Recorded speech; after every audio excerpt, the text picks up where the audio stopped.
ماوەی زیاتر لە 2 ساڵە پەرلەمانی کوردستان لە کار خراوە. لەو ماوەیەشدا هەوڵێکی زۆر دراوە بۆ کاراکردنەوەی. ئێستا هەوڵەکان سڕتر بوونەتەوە بۆ کاراکردنەوەی پەرلەمان. چالاکوانێکی کۆمەڵی مەدەنیش لە کارخستنی پەرلەمانی کوردستان بە لە کارخستنی دەنجی خەڵکو و ڕاگررتنی پرۆژەکان ناودەبات. پەرلەمان زۆر گرنگە. ئێمە تێکڕای کۆمەڵانی خەڵک کە ئەوانەی نوێنەریان هەیە لە ناو پەرلەمانایە کە تەمسیلی هەر توێژێک لە توێژەکانی کۆمەلگا ئەکەن، مافەکانی ئەوان ئەتوانن لەوێەوە دەستەبەر بکەن لە ڕێگای هەموو دەسەڵاتەکانی تەشریعی و تەنفیزی کە ئەمە پەکی کەوت، واتە ئێمە ناتوانین لە بواری خزمەتگوزاریە، لە بواری سیاسیە، لە بواری پەیوەندە نێودەوڵەتیەکانە ئێمە بتوانین بەردەوام بین لەسەر کارەکانمان بۆ خزمەتکردن و پێشکەوتنی کۆمەلگا. پەرلەمانی کوردستان سەقفی کۆکەرەوەی نەتەوە و مەزهەب و ئاین و ڕەنگە جیاجیەکانە. لە ئێستاشدا کاراکردنەوەی بۆ دۆخی ئێستا و ناوچە جێناکۆکەکانیش گرنگە.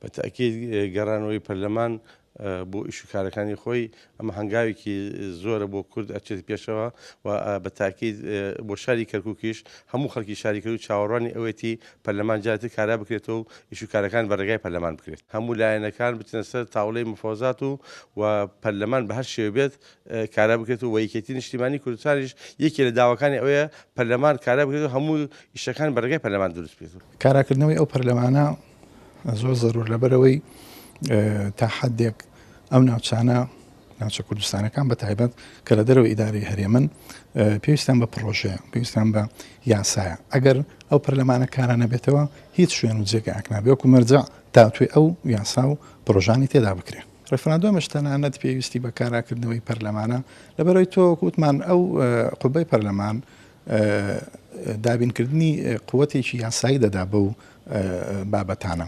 ئەو ناوچانەی کە کێشە لەسەر و لە دەرەوەی هەرێمی کوردستانە زۆر شتی لەدەست چوە. بۆ نمونە ئێمە ئەگەری ئەومان هەیە لە پاش نەمانی داعش ئەم ناوچەیە ڕوبەڕووی چەندین ئیشکال و کێشە دەبێتەوە.